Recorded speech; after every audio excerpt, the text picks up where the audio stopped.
லைட்டா மெதுவா இப்படி அக்கா? மெதுவா தம்பி மெதுவா. என்னாச்சு கௌதம் பூரணி? ஐயோ அம்மா, அம்மா. சித்தி, ஐயோ என்னாச்சு உங்க ரெண்டு பேருக்கும்? ஏன் இங்க வந்து நிக்கிறீங்க? சித்தி முடியல சித்தி, இங்க பாருங்க. ஐயோ கௌதம் பூரணி என்னாச்சு உங்க ரெண்டு பேருக்கும்? இப்ப எதுக்கு இங்க வந்து அழுதுட்டு இருக்கீங்க? அந்த பூசாரி சவக்கால அடிச்சு அடிய தாங்கவே முடியல சித்தி.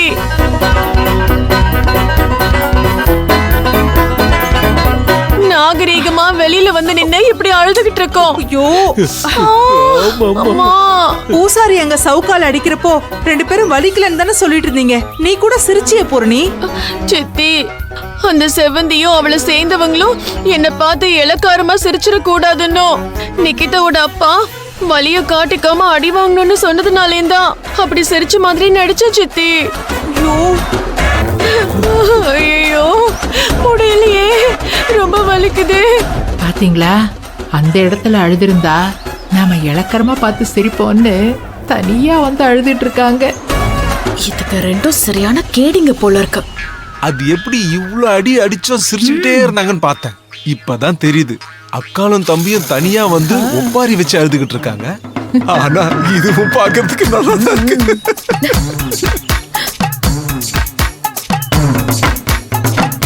இப்படி நம்மளுக்கு தெரியாம அழுறதெல்லாம் ஒரு பக்கம் இருக்கட்டும், ஆனா சவுக்கடி வாங்குற நேரத்துல வலி காட்டாம சிரிக்கிறதுக்கெல்லாம் ஒரு பெரிய வைராக்கியம் வேணும்ல.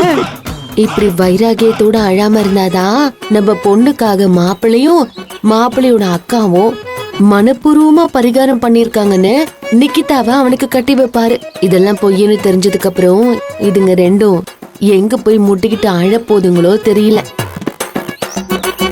அம்மா, என்னால இனிமே எந்த பரிகாரமும் பண்ண முடியாதுமா. என்ன ஆளை விடுங்க, நான் இப்படியே ஓடிடுறேன். நில்லுடா, என்னடா இப்படி சொல்ற? நீ அடுத்த பரிகாரம் பண்ணலனா அப்புறம் நிக்கிதாவோட அப்பா அவளை உனக்கு கல்யாணம் பண்ணி வைக்க மாட்டாருடா.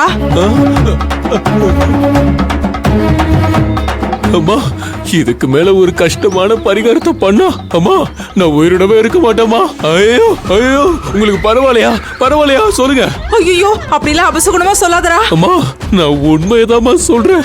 நிகிதாவோட அப்பா சொல்ற பரிகாரத்தை எல்லாம் பண்ணி முடிச்சா மா நான் நிச்சயமா மர்கையா.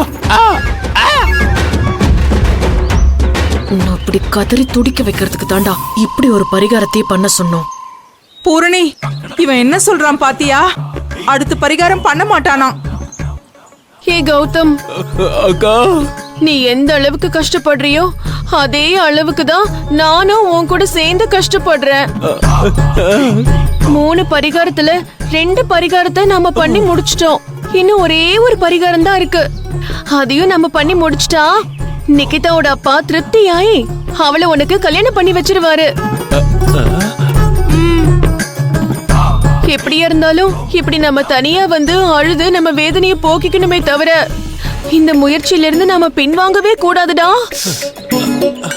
அந்த செவந்திக்கு ஒரு முடிவு கட்டணும்னா நமக்கு நிக்கிதா ரொம்பவே முக்கியம் கௌதம். அவங்களுக்கு டார்கெட்டே நான் தான். அண்ணி, உங்களை எதிரியா நினைக்கிற அந்த ஜென்மங்களுக்கு இப்ப கொடுத்திருக்க பரிகார தண்டனை எல்லாம் பத்தாது, இன்னும் எவ்வியா கொடுக்கணும். அடுத்து ஒரு பரிகாரம் இருக்குல்ல, அதுல சம்பவம் பண்ணிடுவோம் ரகு, நீங்க கவலையே படாதீங்க. நிச்சயமா சிந்து. நாம என்னதான் புத்தி புகட்டினாலும் இதுங்கெல்லாம் திருந்துற ஜென்மங்களே கிடையாது, இப்படியேதான் இருக்குங்க. செவந்தி சொல்றது 100க்கு 100 உண்மை. கொலைக்கிற மிருகத்தோட வாலை எப்படி நிமித்த முடியாதோ அப்படித்தான் இதுங்களும். பூரணி சொன்னதை கேட்டல்ல, உனக்காக இவளும் தான் கஷ்டப்பட்டுட்டு இருக்கா. பல்ல கடிச்சுக்கிட்டு கடைசி பரிகாரத்தை மட்டும் பண்ணிட்டீனா அப்புறம் எந்த பிரச்சனையும் இல்ல. உனக்கும் நிக்கிதாவுக்கும் கல்யாண வேலையை ஆரம்பிச்சிடலாம், புரியுதா? தைரியமா இருடா. சரி சரி, நீங்க 2 பேரும் அழுத விஷயம் நிக்கிதாவுக்கோ செவந்திக்கோ தெரிஞ்சிடவே கூடாது. கண்ணை தொடச்சுக்கிட்டு வாங்க. நிக்கிதா உங்களுக்காக வெயிட் பண்ணிட்டு இருக்கா. சரிம்மா. சித்தி, என் முகத்துல நான் அழுத கண்ணீர் தடம் எதுவும் தெரியல. லேசா தெரியற மாதிரி தான் இருக்கு. இங்க வா, தொடச்சுடுங்க.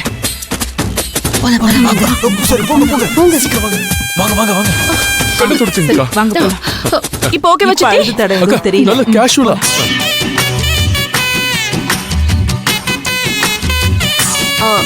கௌதம் இங்க வா. நமக்கு உடம்பு வலிக்கலங்கறத அப்படியே கெத்தா மெயின்டைன் பண்ணணும். ஓகேவா? ஓகே. இங்க பாருங்க, நீங்க 2 பேரும் அழுத விஷயம் தெரியவே கூடாது, அசிங்கமாயிடும். அதெல்லாம் தெரியாது சித்தி. வாங்க. சரி வாங்க போலாம்.